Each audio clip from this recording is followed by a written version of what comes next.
Of all the things that make me mad, and there are a lot of them, there is one thing that I absolutely despise that has become really obvious, and I believe that God hates it as even more than I do. False prophets.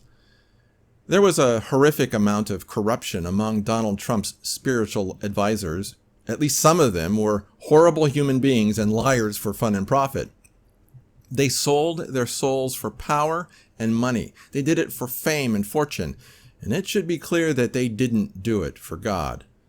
Paula White, Kenneth Copeland, and Jerry Falwell Jr. should all be recognizable to you for the corruption that they have been involved in.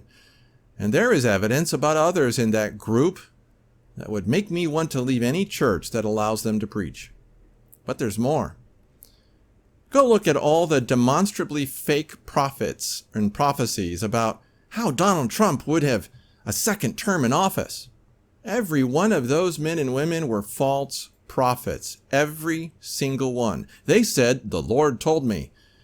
And it is clear that the Lord did not tell them anything. And we need to mark those men and women and never, ever trust what they have to say ever again. Here are a few that were clearly false prophets.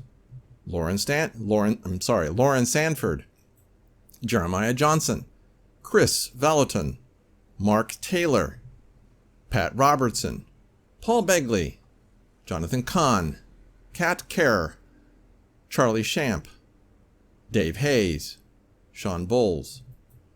And there are a host of others that we could probably find that gave false prophecies. And every one of them, by definition, is a false prophet.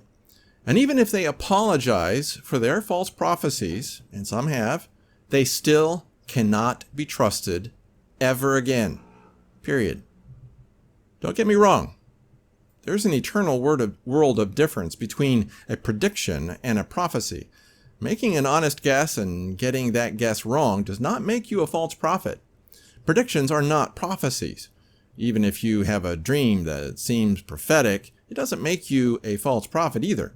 I'm sure that we've all had dreams that didn't turn out like we thought. But when someone says, "Thus saith the Lord," and it turns out wrong, that person is a false prophet. Period. I'm not saying that a false prophet is not a Christian, but I am saying that they cannot be trusted ever again for any reason.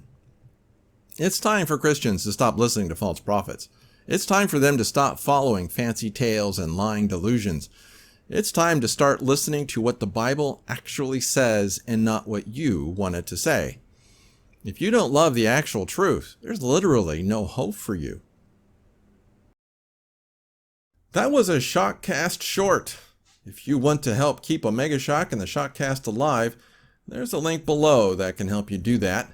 I am truly grateful for all of you who have helped this ministry continue. And if you would like to see the longer video that this Shockcast short comes from, click the link in the description section below, or you could just click that box up there.